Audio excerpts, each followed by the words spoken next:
Salutations à tous les frères et sœurs dans le monde entier, que ce soit en Europe, que ce soit en Asie, que ce soit dans les États-Unis, en Amérique, que ce soit dans les îles de l'océan Indien. Soyez tous les bienvenus sur cette chaîne, car sur cette chaîne, nous parlons que du Seigneur Jésus-Christ, et soyez les bienvenus aussi à toutes les nouvelles personnes qui se connecteront à la chaîne. Nous allons partager sur Jésus-Christ est la vie. Prions. Père, conduis-nous dans ta vérité, illumine encore de mieux en mieux les yeux de nos cœurs dans ta parole de vie. Dans le nom de Yehoshua Mashiach, notre Seigneur Jésus-Christ. Amen. Prenons 2 Corinthiens chapitre 3 verset 6.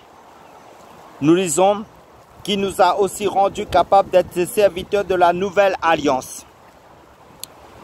Non de la lettre, mais de l'esprit, car la lettre tue, mais l'esprit vivifie. Amen. Ici, ce qu'il faut comprendre, l'apôtre Paul fait une comparaison entre la lettre qui tue et l'esprit qui vivifie, qui sont deux choses opposées, contraires, différentes. Pour mieux comprendre la lettre qui tue, Paul fait allusion à la loi mosaïque que Dieu a donnée à Moïse dans l'ancienne alliance.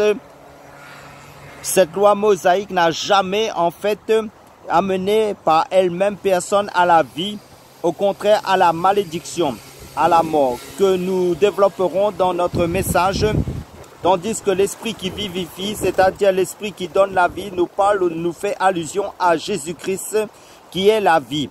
Car en dehors de Jésus, il n'y a pas d'autre vie. D'après l'évangile de Jean chapitre 14 verset 6, là où Jésus dit « Je suis la vie ». Car dans 2 Corinthiens chapitre 3 verset 17, il nous dit que Jésus aussi, c'est aussi le Seigneur l'Esprit. Là où est l'Esprit du Seigneur, là est la liberté. Car Jésus, c'est l'abondance de la vie éternelle d'après l'évangile de Jean chapitre 10 verset 10. Voyons maintenant la lettre qui tue. Si vous lisez dans Philippiens chapitre 3 verset 4 à 14, l'apôtre Paul fait allusion, une description à sa vie passée avant sa conversion en Jésus-Christ. Et il considérait sa vie passée comme du fumier, de la boue, malgré qu'il avait été sous la loi mosaïque par rapport à la véritable vie qui se trouve uniquement en Jésus-Christ pour la vie éternelle. Amen. Alléluia.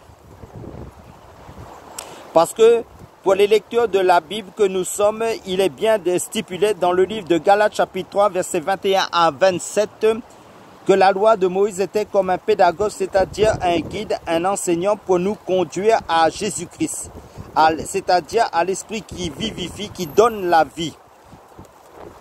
La vie, c'est-à-dire la vie éternelle. Amen. C'est pour cela Pierre pouvait dire à Jésus, Seigneur, à qui irions-nous? C'est toi qui as les paroles de la vie éternelle, d'après l'évangile de Jean chapitre 6 verset 68. Et dans l'évangile de Jean chapitre 6 verset 63, Jésus précise clairement, mes paroles sont esprit et vie. Alléluia. C'est pour cela aussi Jésus pouvait dans l'évangile de Matthieu chapitre 16 verset 13 dire, et moi je te dis que tu es Pierre et que sur ce roc je bâtirai mon église et les portes de l'enfer ne provoqueront pas contre elle. Amen. Alléluia. Comme vous le savez, nous sommes dans un temps d'apostasie où beaucoup de fausses doctrines, c'est-à-dire beaucoup de faux enseignements, qui est la lettre qui tue, sont véhiculés dans les assemblées, même sur Internet, par des faux serviteurs de Dieu.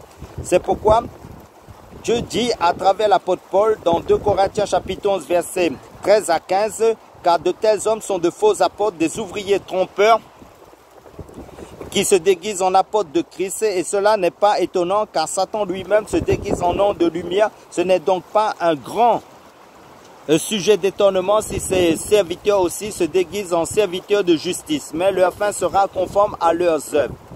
Donc c'est par leurs œuvres qu'on détecte les vrais enfants de Dieu.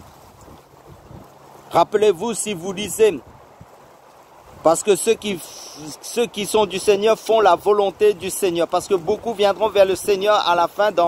D'après l'évangile de Matthieu chapitre 7, chapitre 7, il nous est dit, beaucoup diront, Seigneur, en ton nom nous avons chassé des démons, en ton nom nous avons prophétisé. Mais le Seigneur dira, retirez-vous de moi, vous qui commettez l'iniquité. En fin de compte, Pour détecter un vrai enfant de Dieu, c'est ceux qui font la volonté de Dieu dans sa parole. Amen, alléluia. Rappelez-vous, si vous lisez le livre de 2 Rois, chapitre 4, versets 38 à 41, pour ceux qui prendraient des notes par rapport au chapitre et versets des références des passages de la Bible, de l'histoire du prophète Élisée. Quand il y avait la mort dans le pot, qui est l'image de la lettre qui tue, pour notre temps actuel. Et Élisée a préconisé de prendre de la farine comme solution pour résoudre le problème, qui est l'image prophétique de Jésus-Christ, car Jésus-Christ c'est le pain. Et avec la farine, on fait le pain, qui est le pain de vie, d'après l'évangile de Jean, chapitre 6, verset 35.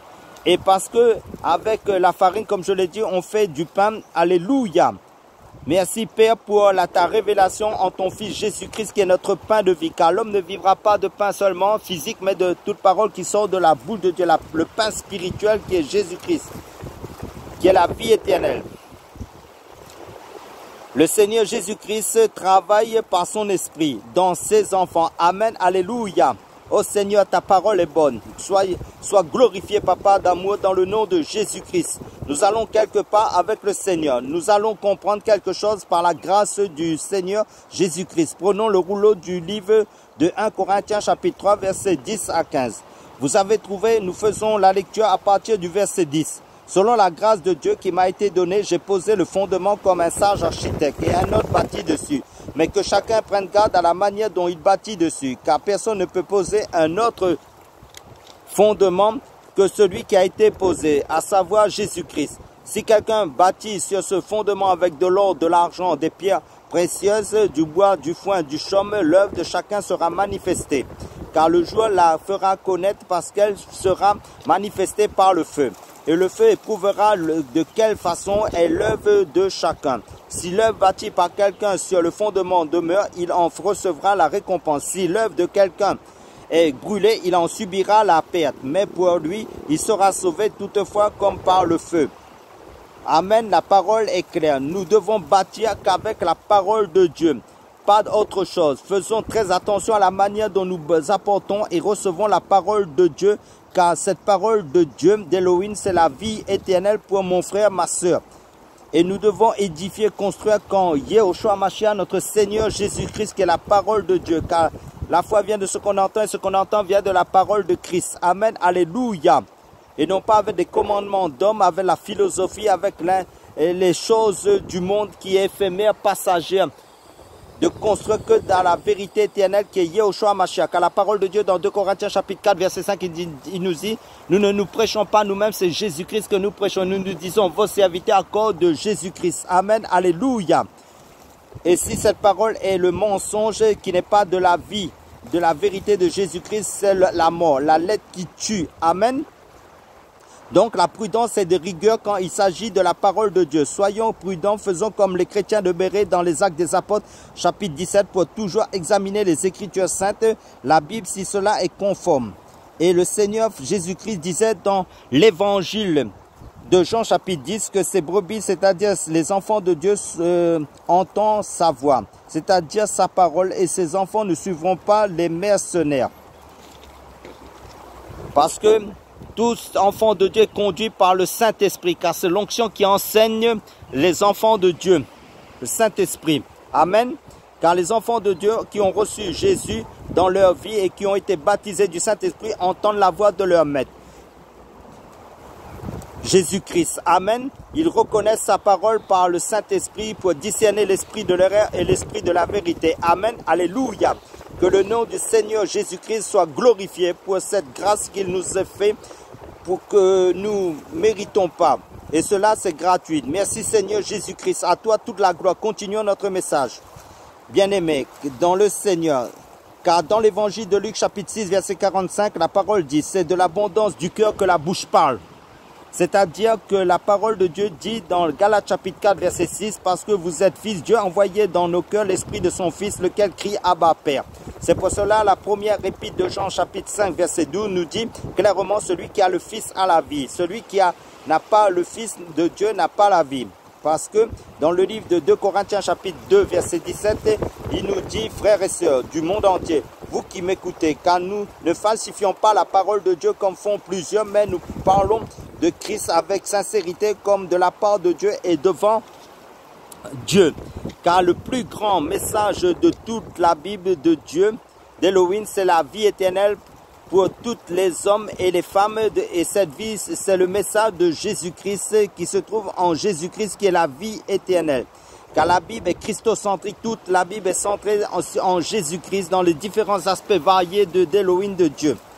Car il est le bon berger, le roi des rois, le seigneur des seigneurs. Il est la vie éternelle, il est l'abondance de la vie éternelle. Il est le pain de vie et la porte. Il est le roi des rois, il est la porte par excellence, le docteur par excellence, le roi des rois. Il est le pasteur par excellence.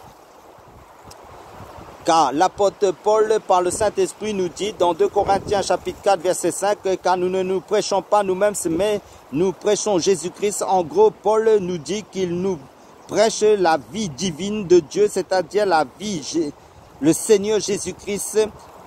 Amen, alléluia. Je continue et nous déclarons que nous sommes vos esclaves pour l'amour de Jésus. Frères et sœurs, bien-aimés du monde entier, je vous interpelle par la grâce du Seigneur à toujours annoncer Jésus-Christ, cette vie divine au monde entier. Pour le salut éternel des âmes. Amen. Je m'arrête là pour conclure notre message.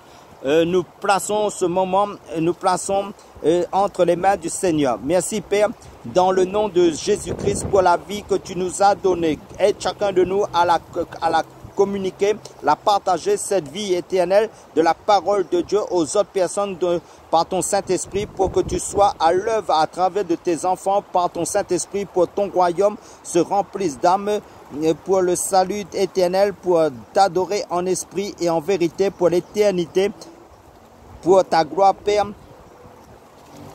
Dans le nom du Seigneur Yehoshua Mashiach, notre Seigneur Jésus-Christ. Amen. Soyez tous bénis.